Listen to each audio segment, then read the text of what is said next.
What is going on, everybody? Jumbo Thick here with our 6th Q&A in celebration of our over 9,000 subscribers for the channel. So before we get into the actual questions and the Q&A proper, I do want to say a big shout out and thank you to all of my loyal fans and of course everybody that submitted questions, and just in general a big hand clap thank you for all your support, guys. I really appreciate it, and I'm looking forward to this Q&A. It's been a while since we did one, and it is going to be exciting. I'm very excited. So enough about that. Let's get into the questions because we have quite a few questions to cover. So I'll do my best to cover as many as I can. And our first question comes from Inferno T. Could you clarify the lore on Clan Verminous? Like what kind of clan are they? How do they function? And how/if they are connected to the Warhammer games? So, Clan Verminous. I do not recognize the actual name of Clan Verminous. Now, there is a Clan Verms, if I remember correctly, and it is considered a warlord clan, as far as I know. I did a little, after you mentioned it, I did a little bit of digging into it, and there's not a whole bunch written about them. In truth, they are particularly just famous for making really large spiders and bugs and things of that sort. So, in that aspect, since they're not a great clan, they're one of the warlord clans. And the warlord clans they're not exactly thrall clans, but they're close in some aspects. And Clan Verms may, and this is just my personal opinion, they may fall under the umbrella of Clan Pestilence. And they may not be a direct thrall clan, but they may be closely associated, meaning that perhaps they've been tasked by Clan Pestilence with, developing certain types of maggots that spawn disease faster, or so on and so forth. And in that aspect, I would definitely attribute them closely with Clan Pestilence. Now, I am not as familiar with this clan as I am many of the others. Some of the more warlord clans are pretty interesting, but for the most part, this particular one, I'm not as familiar, so I apologize for my lack of knowledge. So if you do know more than I, please leave it in the comment section and let me know what you've dug up, because I do not recognize Clan Verminous. I do know Clan Verms, so perhaps I'm just way off topic here. And as far as the actual games are concerned, I have never heard of them mentioned in any Warhammer video games. Of course, the tabletop, obviously, there are hundreds of clans, so it'd be impossible for me to list them all. But as far as, for instance, Total War is concerned, if they were ever included, which highly, highly doubtful, at least in your own head canon, you could pretend that perhaps they are a lesser clan attributed with Clan Pestilence, and, do your Scroll playthrough and kind of imagine Clan Verms, maybe raise up some warlord that will be the head of the clan and just do it like that. So yeah, that's how I would associate them, at least. Let me know if you think otherwise. And my second question comes from Mr. Chad Barnes. He states that he really enjoys the channel. I appreciate it, man. I appreciate it, Mr. Barnes. And the question is, when you fin do more lore, maybe Empire? And there's more to the comment, and it's I appreciate your comment. Definitely the supportive nature of it. So Empire is a long ways off. I have many, many factions to cover, and the Empire is probably the biggest. And for that reason, I don't want to tackle them all at once, maybe in pieces. But there are quite a few factions that I want to cover before I even get to the Empire. And at the rate I'm doing lore videos now, it's going to be a while, guys. It's not like the good old days when I first started and I could just pump them out every week. So, sorry. Those days are in the past. But I am still putting out lore videos, just not as frequent. So, I apologize. So, there's no set schedule as far as, hey, I'm covering this, this, and this. But I do know that the Empire will be probably one of the last major factions I cover. So, sorry, but there are plenty other YouTubers that have done so already. The one that is the most, what's the word? In-depth and true to the lore, in my opinion, of all the YouTubers I've seen that also do lore videos, is the Inept General. He doesn't put out a lot of stuff. He hasn't for a long time, but he does have an entire expansive story on the Empire provinces, and I probably plan on doing something similar one day. So, but check his out. He's done a lot of good videos that I haven't covered yet. And, yeah, so if you are really just hungry, check out Inept General. And, of course, check out my stuff, too. There's a slight difference of opinion. But hopefully that answers your question, Mr. Barnes. And our third question comes from, probably not going to pronounce this right, Turnval, maybe? Turnval? I don't know. I think I'm close. The question is, I can't wrap my head around the tunnels. Dwarven holds have cleared hundreds of miles of tunnels between them. Even if they've used pre-existing tunnels, it's an impossible feat. How would you justify it? And then, of course, what about the Skaven? So, as far as the tunneling system in Warhammer, there is, I'm assuming we're mostly referring to the Underway. And the way it works is the dwarves have, I mean, this is deep in the earth. And they have flushed out major tunneling systems to each of their holds, connecting them. At one point in time, they spanned the entire old world and even down into the Southlands and even up almost to where the Chaos Wastes are now, but they weren't the Chaos Waste at the time. So that is the, it's huge, continent-spanning tunnel system.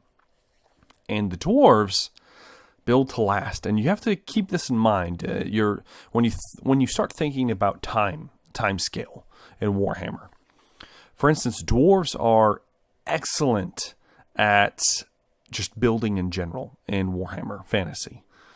They are the penultimate when it comes to engineering. Their engineering is so good, it borderline is magical in nature.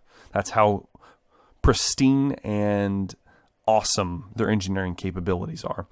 So when you think about some of the structures in Warhammer, you kind of almost have to give it a bit of, okay, yeah, this is like almost borderline magic. When you think of how the heck could they make something this big or something this expansive and it not collapse on itself, or, an earthquake just destroy it, which has happened in the past. But regardless, so as far as the dwarves are concerned, they just have time. They have time and they build to last. So essentially, whatever techniques they've developed are beyond the comprehension of humans. Or whatever we do as far as engineering-wise, the dwarves have begun teaching humans in Warhammer how to do things, but humans are so short-lived that they can never reach that pinnacle, that point of mastery that the dwarves truly can. And for that reason, they can, in fact, build these things. And because they're so long-lived, they have the time. They've been building them for thousands of years. So if we had thousands of years to do something, even in our own real world, we could probably do something similar. Now, the logistics would be very difficult, but theoretically, if you have a few thousand years to do something, you can make it happen. So in that aspect, that's how I kind of write it off. That's me personally. Now, the Skaven, it's interesting that you bring up the Skaven, because the Skaven and the Greenskins often use remnants of the Underway, and the Skaven actually build their own tunnel network, and it's horrible. I think of it almost like an ant farm. There's just tunnels just everywhere, and most of them are kind of like the Skaven. They're not the most well constructed. They're built for function, but not for longevity. In fact, it is a regular occurrence that most Skaven tunnels collapse on themselves and kill all the inhabitants within. So for that reason, it makes more sense for their tunnels to just fall to pieces on the regular. They shore them up like very cheaply and quickly, and it's hilarious. That the Skaven underway system is a joke. But it is still effective just because they just redig the tunnel again once it collapses.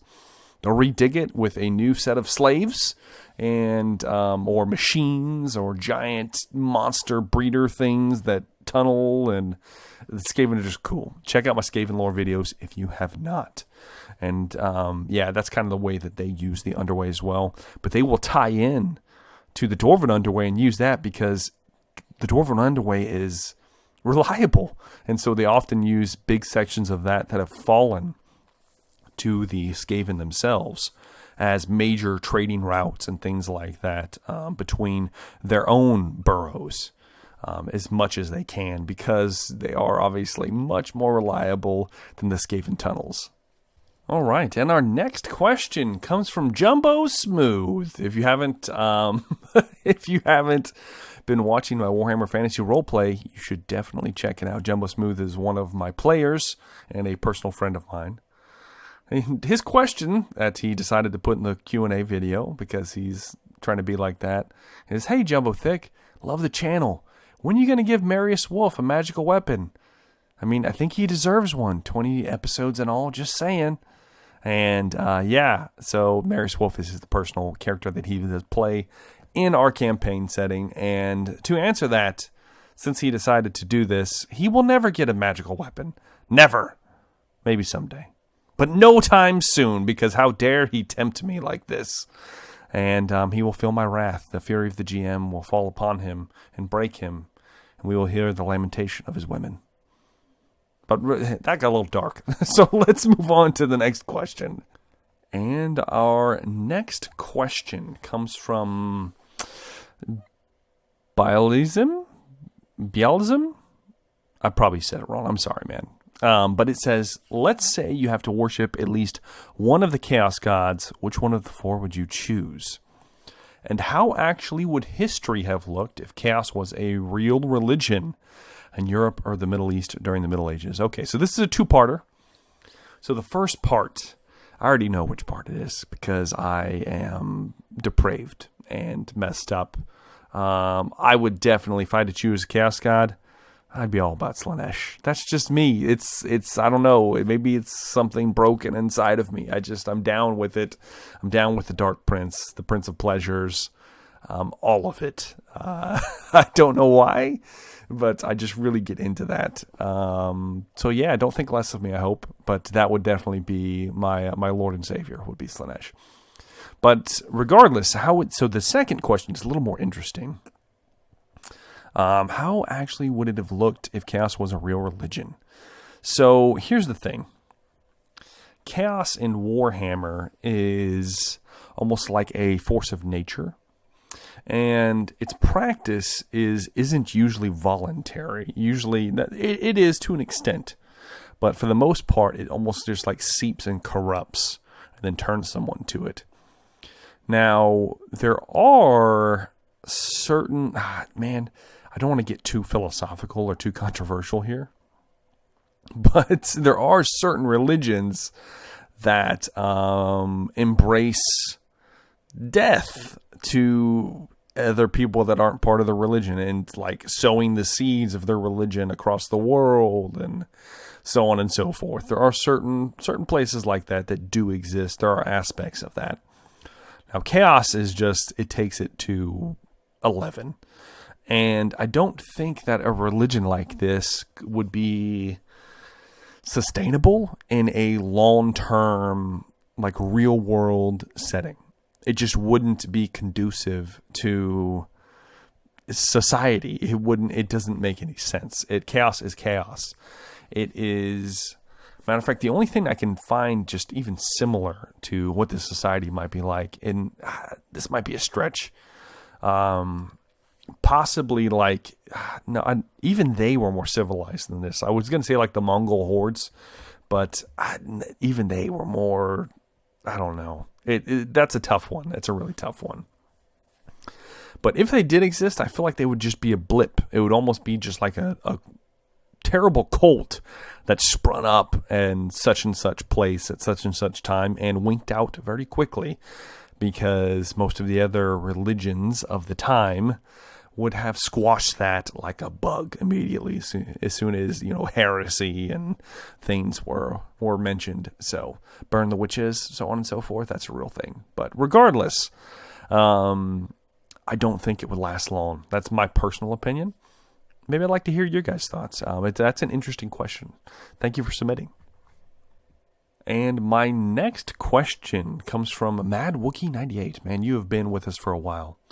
Congrats on the 9,000. I appreciate that. And then first question, what are the other races' stances towards the Tomb Kings? Do they like/tolerate them, hate them, or they just don't really care? Second question, do the dwarves know about Malekith's machinations behind the War of Vengeance? If they don't know, what would happen if they found out? And third, would Malekith have chosen a better path, perhaps have led the elves into a better age if not for his mother? Because from what I read in the Sun Ring book series, it seems Marathi's influence was what turned Malekith into what he became. Okay, so we got three and one. Thank you, MadWookie. Let's tackle these one at a time. So your first question about the Tomb Kings. So the Tomb Kings are kind of an interesting race because they're very sedentary.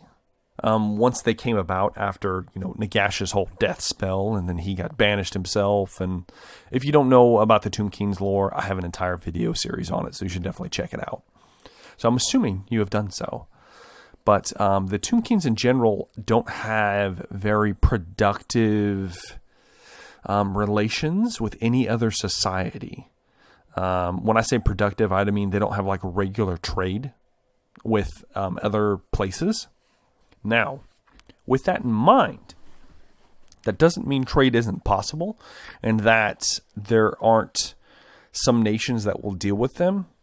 For one, as far as the major nations, I can't think of a single race that just likes Tomb Kings. There's not a single one. The vampires don't like them. the vampire counts and all of them, they don't like the Tomb Kings because the Tomb Kings are the ones that subjugated them all those long, long time ago. And if they had their way, they would do so again. The world would be ruled by Cetra and his ilk, and all would have to fall under him. And vampires are so vain and egotistical, they couldn't see that happen. So that rules out the undead pretty much completely. They also don't have good relations with humans. They really don't. There is a single city in, I can't remember which province it is. I talked about it in my Tomb King video. But there is a city that does have living in said city, but it is a outlier in comparison to the rest of the Tomb Kings. So there could be something there with humans, but for the most part, they disdain humans because it makes them think of the way they were in life, and they don't like that. They want to be like they were living. They were promised these beautiful infinite bodies that would last eternity. And when they woke up from their slumber, they were withering corpses held together by dark magic. So you can see there's definitely some envy, I would say, and a lot of malice because of that. Now, the lizardmen don't like them. From what I understand, the lizardmen are not down. Orcs, of course, hate everything. Now, oddly enough, there has been trade and sometimes joint endeavors with dark elves. And I know that sounds really strange, but a lot of times the Tomb Kings occasionally will go raiding. It doesn't happen like all the time, but occasionally, this is basically GW's way of getting them out and about in the world instead of them just sitting in a Hekarok all the time. They will go raiding, usually looking for lost stolen treasures and things like that have been taken from elsewhere. And occasionally, if they happen to be in the same direction at the same time, they will make almost an unspoken alliance with dark elves and raid, not necessarily together, but raid and then not attack each other. They stay out of each other's ways, essentially, is what it is. So that's about the most you ever see of any kind of influence between the Tomb Kings and other races. But other than that, there's not much of anything. It's very slim on the little tidbits we get of lore from them when it comes to reactions with other races. But as far as I know, and as far as I've read, that is the extent of it. Now, your second question actually is answered in the Southering somewhat. Now, in modern times, you got to think the Dawi are so long-lived that some of them would probably know about what happened. But if you read the Sundering series, if you read all the way through, towards the end of the series, like the third book, I can't remember the name of it, but some of the dwarves do realize that they don't realize it's Malekith, but they realize that something is not adding up. They were being tricked by a greater demon of a Lord of Change, in fact, of Tzeentch, and being manipulated into this catastrophic war. As well, the Dark Elves were sowing dissent and deceit amongst the High Elves towards the Dwarves the entire time. And this really, it's almost like they figure it out towards the end. Now, they don't necessarily know it's Malekith, which we'll get into that in a second. But they do figure out towards the end that, the elves were actually telling the truth. But they're so stubborn, and that's one of the flaws of dwarves. They're so stubborn that they can't admit that they were wrong and that this war has been pointless. And instead, they just like, well, we're going to keep going. And too much damage has been done. Too many grudges have been laid bare for us to go back. And so they finished the war out to the chagrin of all of those who wish to see them fall. They decimate, the High Elves and the Dwarves decimate each other to the point that they'll never recover. And they've been slowly dwindling races ever since, which it's a horrible, it's really messed up. They were tricked into fighting each other so much that they have collapsed and have become lesser than what they used to be. It's really kind of sad about them, but that's part of Warhammer. You should expect it. Now, as far as what would happen if they found out. Now, as far as I know, and it's kind of a little bit of headcanon, a little bit not official, some of it is official. Grombrindal, the White Dwarf, is supposed to be the reincarnation of Snorri Whitebeard.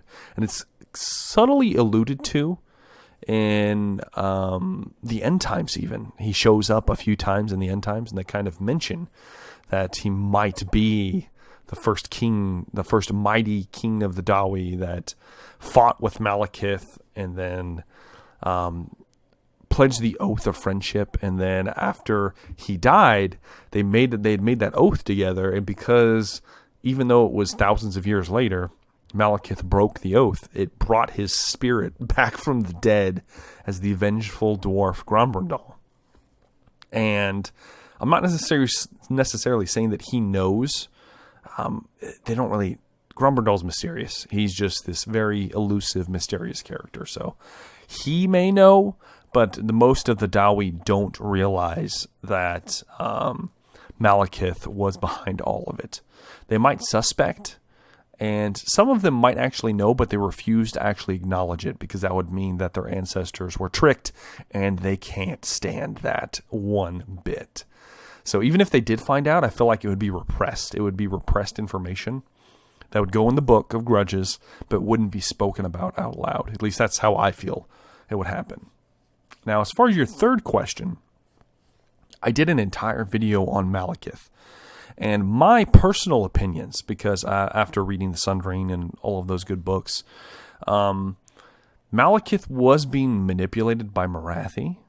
From the beginning, she was trying to reach some goal. And if you get into the End Times, you also can see that Morathi was trying to do something behind the scenes, and she may have done so if we start getting into Age of Sigmar stuff. But regardless, I felt like she had her tendrils in him, but I think the thing that just destroyed Malekith and turned him into what he is the Iron Circlet. He was attempting to get away from his fate. He ended up in the Chaos Waste because he was going on a crusade, essentially. I don't know, searching for himself. And he ended up in the Chaos Wastes north of what is now Nagaron, the land of Chill. And he ended up finding this ancient city that predated the gods and these creepy skeletons. And he found the Iron Circlet. And for some reason, it just called to him, and when he put it on, it gave him superb mastery to magic, but it also gave him a glimpse into the realms of chaos themselves. A horrifying sight, I might add. And in my opinion, the circlet is a conduit of power, but also I think it has a very chaotic influence about it, and I think it might have warped Malekith's perception of reality. Might have made him more bloodthirsty, might have stoked the anger, the deep, deep anger in him that he was suppressing with his more noble traits, because he was a very noble and sympathetic character for a while, up until he fell completely. And I think the Iron Circlet is to blame, in my personal opinion. I think that has been the one thing that really drove him to almost madness in a way. But his willpower is too strong to be completely broken, which is why he still has some redeeming qualities. And why I can kind of see how they did the end times thing where he united the elves. But we won't get too far into that. But I hope I answered your question. And man, good set of questions, Mad Wookie. Thank you for your all your good questions, and of course for watching the channel. Our next question comes from Turnival yet again. He's got a couple more actually. His next question is, what do you think should roam in the Warhammer's version of Australia?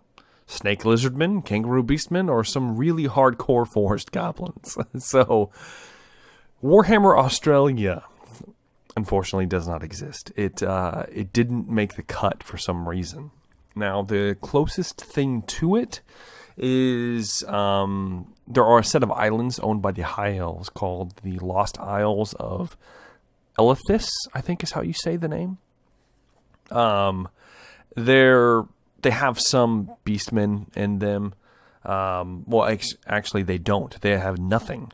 They are just kind of just islands that were found at one point in time and fought over by the High Elves and Dark Elves, and the High Elves have established colonies on these islands. But they almost don't make the cut as far as an actual, Australia, the continent. So the only other thing somewhat close to that would be the hinterlands of Kuresh, which are technically they're just a piece of Cathay. They're lower. It's almost this thick jungle full of just chaos and all kinds of disgusting creatures. A lot of beastmen, and a lot of lost cities of the old ones.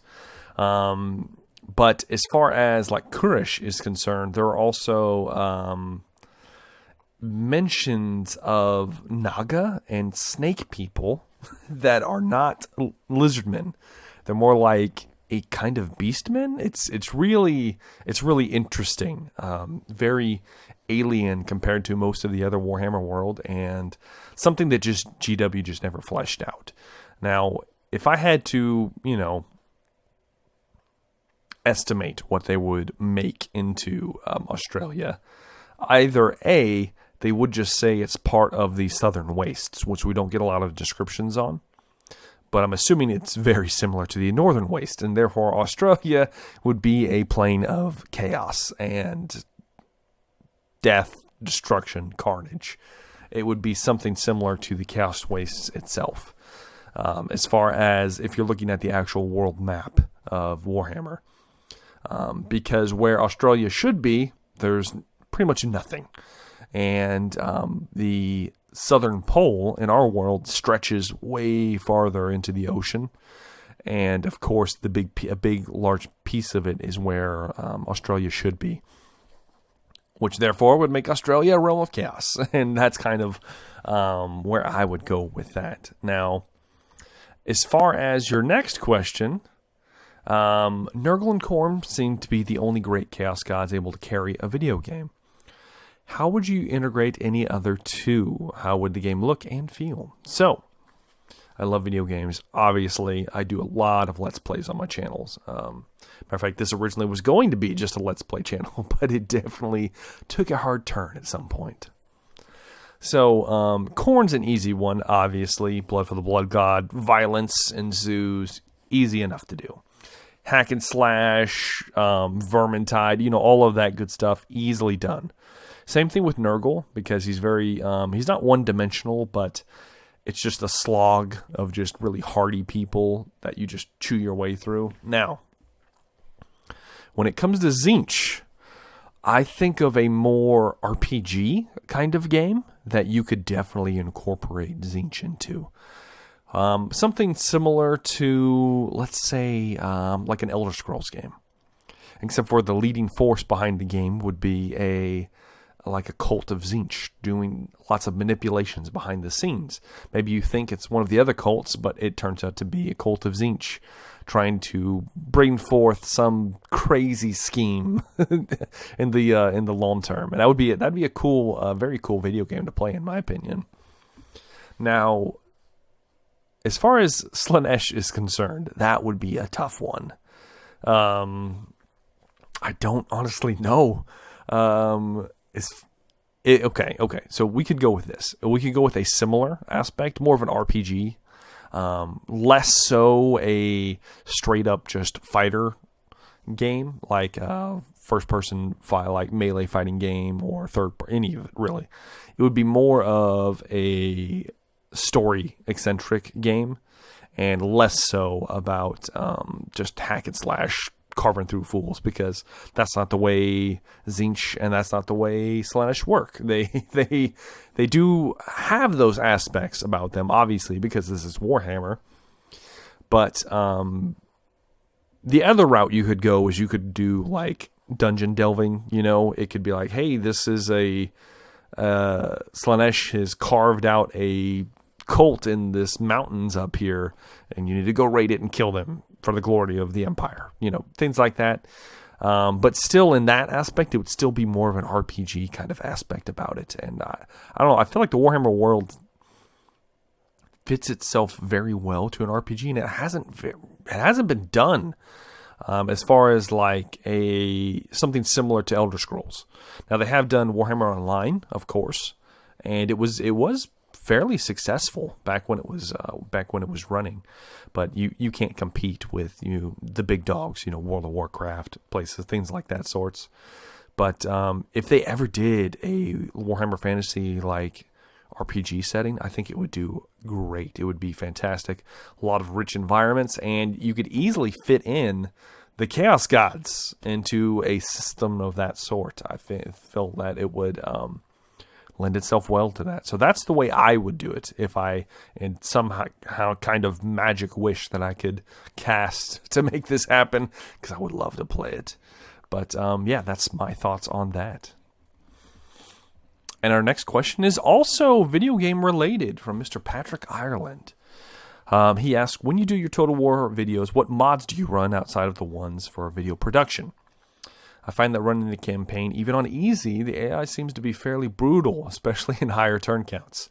So my question is, do you have any tips or tricks to dealing with this? So, first off, I do not run any mods. I don't run any mods whatsoever. The reason is because I have a hard time doing that when I'm making a Let's Play, because a lot of time mods are not updated when the game is updated, and they will crash and corrupt your save files, and I just can't let that happen. So a lot of times I don't run with mods at all.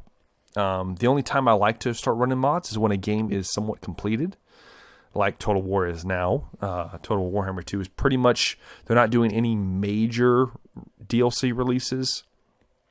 as far as what I've seen coming up. And there's nothing they're not getting any new races, if that makes any sense. They're getting Lord patches and things like that. Stuff that I don't think will be that game breaking. So I might start adding in some mods. It'd mostly be visual. And the only other time I really used mods heavily was in Warhammer 1 when I was playing a lot of Beastmen, because the horde mechanics in Total War they're just lacking. They've done better with Chaos. They've been updated the crap out of them to the point where you're not constantly just wasting turns, just re-recruiting your army. And they still have a little bit of that problem with Beastmen, but hopefully that all gets fleshed out soon. It's been years. I don't have high hopes that it will. So I got to rely on mods to supplement that. Usually casualty replenishment mods is what I would use for that. But as far as my regular day-to-day, even my regular day-to-day playing, I don't use any mods. I like just this flat vanilla everything. And I know that's probably somewhat controversial, but that's just the way I do it. That's the way I like it. Now, as far as the AI is, so essentially what you need to do is you just need to figure out, how does the AI work? Because it works the same. There is no like, oh, hey, the AI for the chaos armies are different from this. They always do this. That's not necessarily true. They all have similar patterns, and they just are giving slightly different instructions on how that they operate. So when you're looking into just expanding them, let's say you're playing as the Empire and you're expanding. You need to look into what your playstyle is. Are you going to be dominating vast swaths of land? If so, you might need to either go one of two ways. You might either need to have, like what I prefer, big, heavily armed, like super armies. Doom stacks is what they like to call them. And because of that, a lot of your province is going to be uninhabited. You're not going to be able to just rush an army over there within a turn. They might be a few turns before you can rush an army to a town's defense. For that reason, you will need to have all your outlying towns, and even some on the inside, have walls and be heavily fortified, so that they can be sieged, and then you can run an army for its defense, which is actually the way real medieval warfare was fought. So that's one of the reasons why castles were built the way they are, is so that they could withstand siege until relief could hopefully turn the enemy army away. So that's the way I like to play. Or you could play, hey, I'm just going to have a whole bunch of armies and kind of use them as almost a supplemental garrison. And they won't be high-quality troops, but you'll have so many that it won't matter, and you can overwhelm the AI in that aspect. But basically, it just comes down to play style. I like to do a lot of trickery and a lot of ambushes and things like that. But it depends on play style, man. That's really all I can do for you. Now, if you need just general tips as far as playing, I would highly recommend Zurkovich. He's got entire series dedicated to the styles of combat and play. And he started recently getting into campaign mechanics. He's only done a couple, but he's very good at teaching new players and even players that just are not grasping certain concepts on how to manipulate and do things. So I would highly recommend him as far as that is concerned. And hell, maybe if I get enough, questions and things like that, maybe I'll do some videos one day. And my next question would be from one Away123. I think that's how you say that. And he essentially asks similar to what Patrick just asked about if I use mods or not, and I don't. So yeah, there's that. So our next question is from Mr. J. Magawan or Magawan. I don't know. I'm sorry. And he asked, what are your thoughts on Games Workshop today? So, GW, the big GW. They're a very old company. They have established lore of Warhammer, and I can't thank them enough for it. It's awesome. I love it. It's a very dirty, grungy fantasy universe, and, I love it. But In recent years, they have definitely, well, I mean, they're a company. This is the way I think about GW. It's a company. They have to make money. So in that tune, the ideas between Warhammer Fantasy, a lot of the more risque elements had to be eliminated. And so that's how I think, essentially, Warhammer 40K has been game busters forever since it came out. It is their bread and butter, their money-making machine. So they saw Warhammer Fantasy as, hey, this thing isn't doing as good as Warhammer 40K. Let's make it like Warhammer 40K, but just fantasy setting. And that's essentially what Age of Sigmar is right now. It's getting better. From what the brief, I haven't read any of the novels yet, but I try to keep up with some of the army books and whatnot coming out. PDFs, I'm not going out buying. I'm not buying those army books. I refuse. But the only thing about GW that I just can't stand, it, is the price of their damn miniatures. Because I like to paint. I've been really getting into painting miniatures. I do a lot of D&D stuff. So, I would love to paint, like, for instance, the new Keeper of Secrets is beautiful. It's a beautiful model. It's got a lot of artistic depth to it. It cost $120 US. Holy shit, man. It's crazy. It's a piece of plastic. Granted, it's like, 10 inches tall, but still, I just can't fathom what they're thinking. It's just crazy. And I think that they're behind the times when it comes to stuff like that. And the other thing is, another aspect of them that kind of frustrates me is their novels.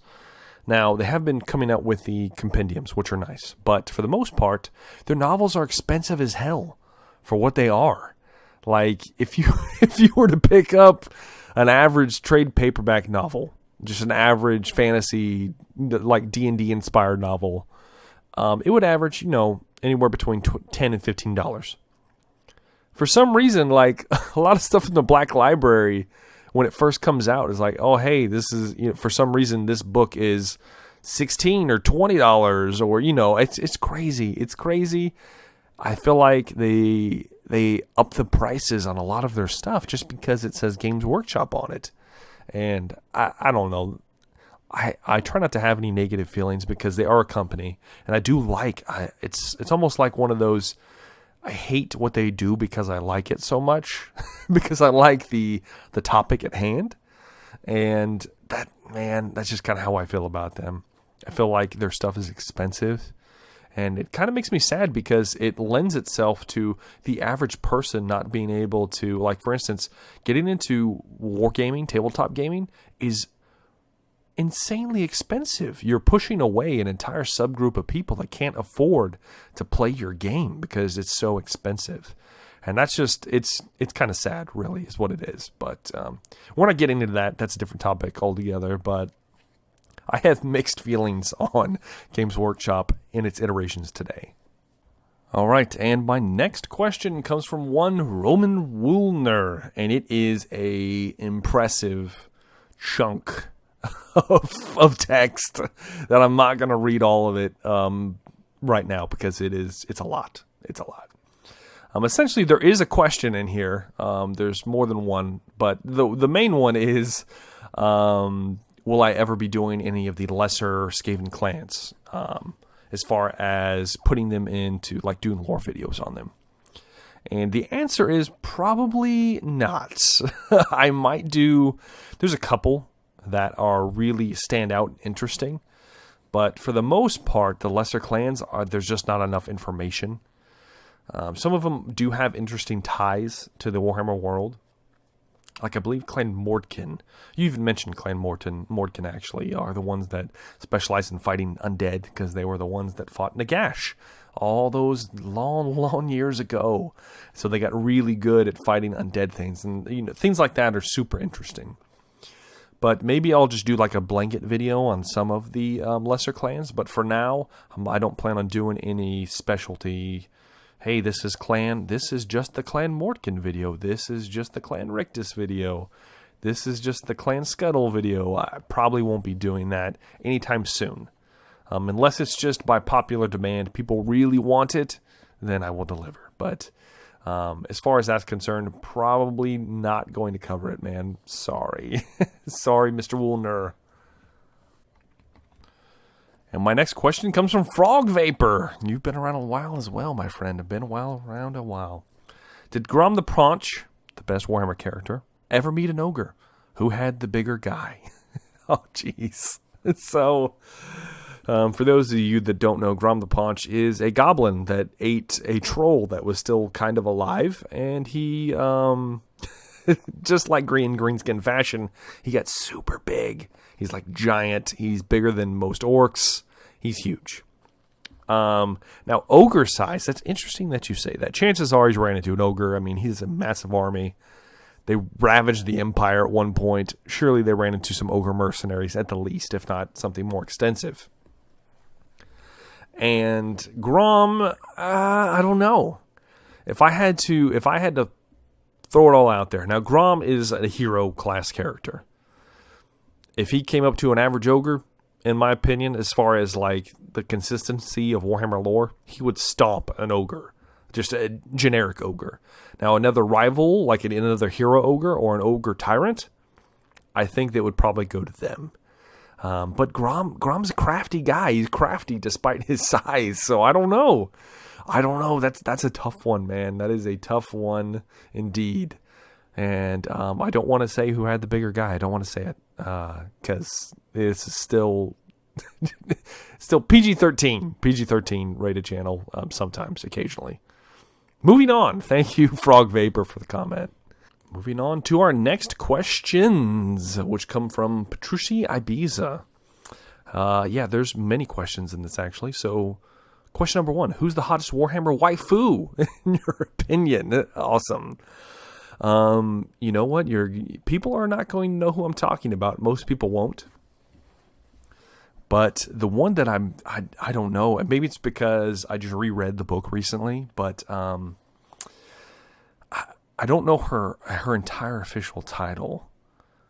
There are quite a few that come to mind, of course. Marathi's like pretty high up there, but I would probably say I believe her name is pronounced Freyas,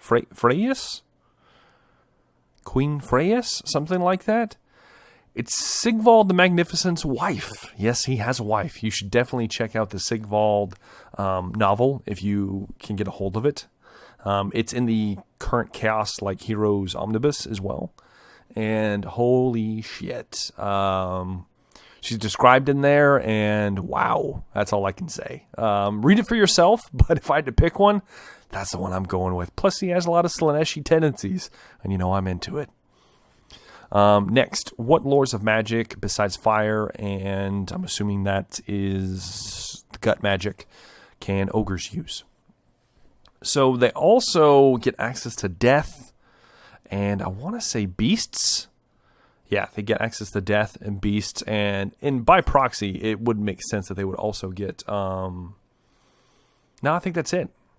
Yeah, that's it. Lore, beasts, death, maw, and fire magic. I want to say that's it. I might be missing one. I think that's it, though. Those are the wins that they get access to as far as... Now, all of them are still cast through their shaman-esque characters. You got the fire bellies, and then you got the butchers. So the magic would still be cast through them. It would just have different aspects to it, depending on the aforementioned totem or ritual that takes place to make it come about. So, yes. Your next question is some winds of magic considered to be strongest, or are they all equal? Now, in this aspect, they are technically all equal, except there are 2 winds that aren't. The lore of high magic and the lore of dark magic are separate. So you have the normal 8 winds. And then dark magic is them forced together in a most evil and malign nature, and it surpasses the standard 8 winds of magic. It is more powerful than just a single wind. Normally. It depends on who's wielding it also. So the practitioner also takes great precedence here. But in general, rule of thumb, dark magic is extremely powerful. It's also extremely difficult to control, and it takes a very firm will to do so. Just look at all the dark elves that have summoned demons and ripped their flesh apart. It's happened quite a few times in the lore. Or they just rip their beings apart, and the Chaos Lords eat them afterwards, and so on and so forth. And then the lore of high magic, which is wielded by the High Elves and, of course, the Lizardmen, is a combination of all of the winds of magic as well, but they are coalesced expertly into each other, and not so much forcefully crushed together by one's will. And they're opposites, but because it is a mixture of multiple winds, it makes it a stronger form of magic. So that they are actually two further aspects above the current lores of magic. In my opinion, I think that's how that would work. And of course, there are plenty of other specialty magics that are similar. Like, for instance, the lore of vampires, the lore of Nehekara, are ones that take aspects of multiple winds and kind of combine them, but in my opinion, it's still not as powerful as the either dark or high magic. Also, next question from Petrucci. Is there some competition between disciples of various winds? And that is, oh yes, there is. If you ever read anything on the College of Magics, because they're all close together, each wizard from each specific wind, they tend to have certain personality traits attributed with the wind. And there is strife constantly. It's pretty bad. So yes, there is almost a competition between them. And for the longest time, if we're going like Empire lore, the Wind of Fire, I can't ever say it properly. A Shay, I can't say it. And the lore of Metal, or the lore of Fire, dominated the other ones as far as who was going to be the leader of the colleges of magic, and they did for a long time, just because it's a very offensive type of wind, until Balthazar Gelt came around and knocked him down a peg or two, and the lore of metals surpassed them. But that doesn't mean that all the other lores, all the other colleges do strive to one-up each other, and their end goal is to be the master of the colleges of magic. So there is definitely some strife between each other, and just a tidbit of not so friendly competition. So yeah, there is that. And your last question is one I don't like, because I don't like greenskins. I don't enjoy them. I think I do and I don't. I shouldn't say that. I kind of like greenskins, but I kind of don't at the same time. How does greenskins look when they are baby mushrooms? Explain the transformation process a bit. Petrucci, you asked me one of the most difficult questions of all time, because there's nothing. All it is it says this, and this happens. There's no, hey, this is what it looks like when this mushroom turns into a goblin. It doesn't ever, there's no mention of it. I skimmed through army books. I will look through some of the roleplay stuff, and it's not specific. It does say it happens, and there's an order that stuff happens, but it's not very specific. And essentially, squigs, goblins, and orcs all come from the same batch of fungal growth. And like you said, they all start out as mushrooms, and then somehow or another, they turn into something else. Now, it's not specific on if, for instance, which I don't think it is like this. I don't think that a goblin starts off as a snotling and then turns into a goblin. I don't think it works like that. I think that you have individual species of mushroom that make up these individual aspects of the greenskin races. And for that reason, you have your little mushroom, and the disturbing part is the orcs and goblins also eat these mushrooms, like mild cannibalism. But in my opinion, the way it works and the way, from what I've gathered, is just one day, essentially these mushrooms get to a specific size, and then suddenly they, like, the greenskin forms. Just suddenly this mushroom is formed one day, is formed into a goblin. Like, suddenly it gets bigger, it gets to the point where it's about the size of a goblin, and then boom, you have a goblin. They have to be fully functional, because at birth they have to be able to defend themselves or be smart enough to run away. Essentially, that's the way it works. So they go from being plant to plant humanoid, which is what all greenskins are in Warhammer, which is pretty unique as far as many settings is concerned. Something I do like about Warhammer in general. So, yeah, sorry I can't give you a lot on the transformation process. That's just my personal opinion. That's how it works.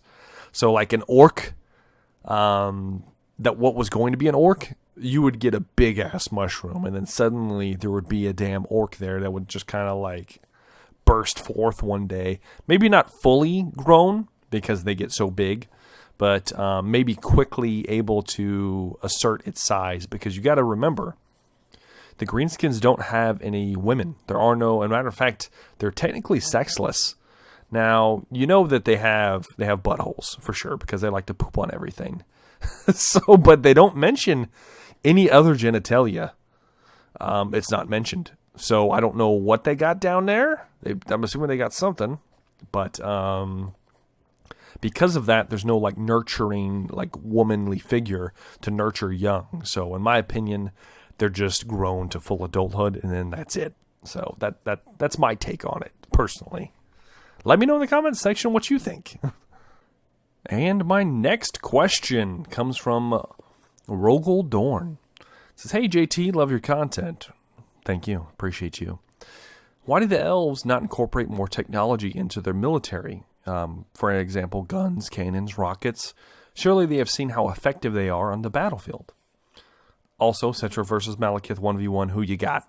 Okay, so for your first question, as far as the elves are concerned. So, here's the thing about elves. Elves in Warhammer are very arrogant and believe, and they're very traditional in a sense as well. Very similar to dwarves, though dwarves have the innovative bug, though not to the extent that they probably should. So, for instance, the elves, the high elves specifically, have come to blows with almost every race under the sun at some point. And surely you would think, like, oh yeah, we've seen cannons. They are definitely capable. If they put their mind to it, they'd be capable of doing it. The problem is, the elves are also a very magical race. And because of this, instead of boosting their warfare with technology, they instead have been enforcing it with magic. And there are good and bad to that. The good thing is they've been capable of doing this since the beginning of time. Since they came about, they've been able to supplement their armies with various magic users and very powerful magic casting abilities that are on par with something that technology-based would be capable of. You don't exactly need to build a cannon if you've got a mage that can shoot giant fireballs that explode and do more damage than a cannon would. So that is kind of some of the philosophy as far as military powers. Now, I do think that it's because of their arrogance that they believe that nothing that they haven't thought of themselves is worthy enough of them to devote time to. It's one of their downfalls. It's been one of the reasons why they are still a very much declining race, similar to the dwarfs. And they don't learn. They're stagnant. That's the biggest problem. High elves, and specifically high elves. Wood elves are kind of somewhat stagnant as well, though that's a different beast entirely. Now, where we don't see this are the dark elves, because you got to remember, crossbows are a dwarf invention. They were not that. The elves just do bows. That's it. If you look at the high elves today, they only use bows. They don't use crossbows. They don't use guns. They don't use any of that. The dark elves have less, they still are arrogant and of course full of themselves, but they have less qualms about stealing from other races. Now they don't use black powder, and I don't see why.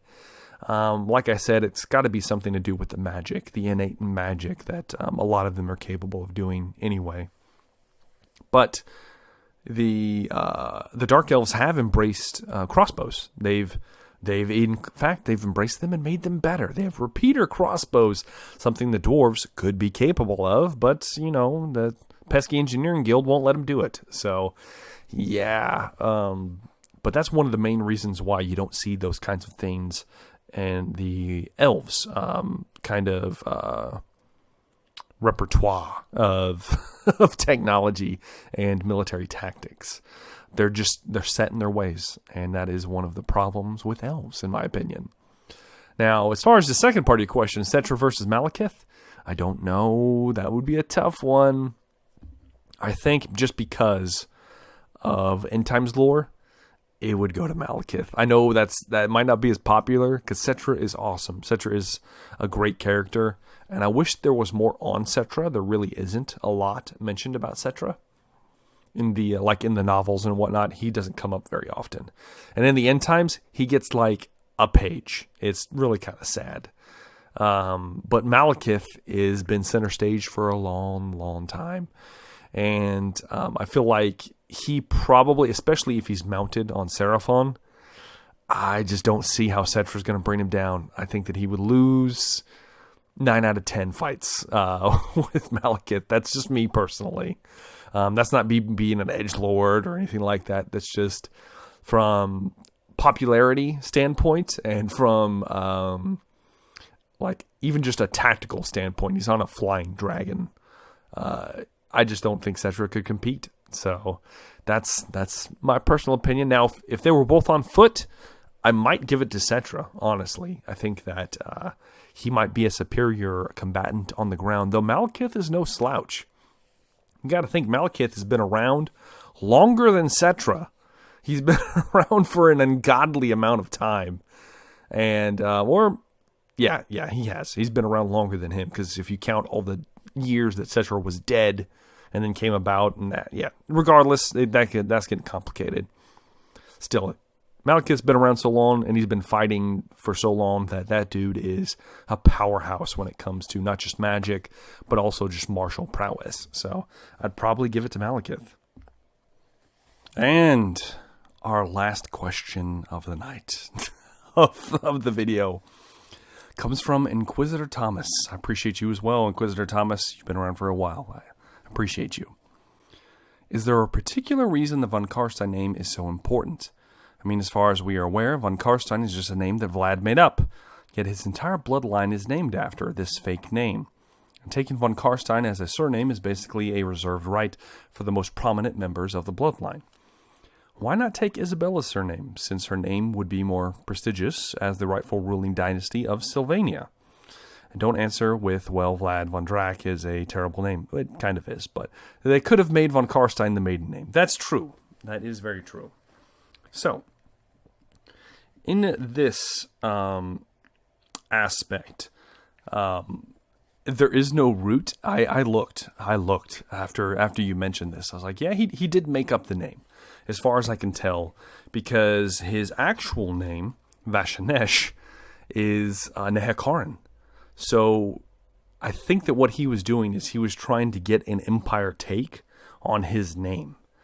So I guess maybe that was the translation, or as close to the translation as he could get in the empire tongue, to make it sound like he was maybe from a somewhat similar nation, but still a little bit mysterious, because that is mentioned if you read the Vampire Ward novels. When Vlad shows up and starts courting Isabella, they make mention of him and his kind of strange demeanor and nature. Like they originally think that he might be from Kislev, just from his pale skin and the way he exudes a different aura, which we all know is actually like that of death and subservience. But regardless. So why not Von Drac, though? Well, I think the main reason is because Isabella was a woman, and the Empire Society is very much patriarchal, and it's similar to the way most modern English-speaking countries do the name transition. So, for instance, in the U.S., that's the one I'm most familiar with because that's where I'm from. Typically, when a man and woman marry each other, the woman takes the man's name. That's just the way it works. I don't know why that's the way it is. In some other countries, it's not so. Some other countries, you hyphenate the names, or the woman keeps their name, and perhaps the children take the man's name. It's very odd. It's weird. I know it's strange, but as far as just the made-up name is concerned, I think it actually is the closest thing they could get to Vashanesh, and that's why he went with that. And as far as why not Von Drac would have to be because of the kind of patriarchal society that is in place in the vampire community. There's like just a handful of women vampires that are prominent, and they're not in the von Karstein community. There's one in the end times, I believe, and even she isn't like held in such high esteem that she's ever going to surpass Vlad. So the only other prevalent vampire you have is from Lamia. You have Neferata, and they're her ilk, and they're all women to begin with. So that's a different beast entirely. So I think that's mainly the reason why they went with von Karstein. And at least that's my own personal opinion, because there is nothing definitive on this topic. So really, it's up to you. If you want, in your mind, if you want to change it, nobody's stopping you. But me personally, I think that's why they went with it and why it was embraced the way it is. And that, my friends, is the end of this Q&A video. It was a long one. We had a lot of questions. And wow, I mean, we're looking at like an hour worth of Q&A here. Hope you guys stuck through it. If you asked questions, I appreciate you asking questions. I appreciate all of our loyal subscribers out there, all the people that have been with me since the beginning. This is just a big thank you to all of you.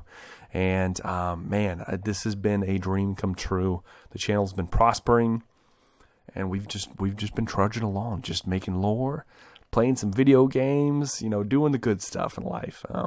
This has been an interesting time in my life, and I appreciate you guys greatly. As usual, guys, I'm going to close this out just because I feel like I've been talking for a long time. As usual, I've been Jumbo Thick. Thank you guys so much for watching, and I'm looking forward to seeing you guys in my next videos. Have a good day.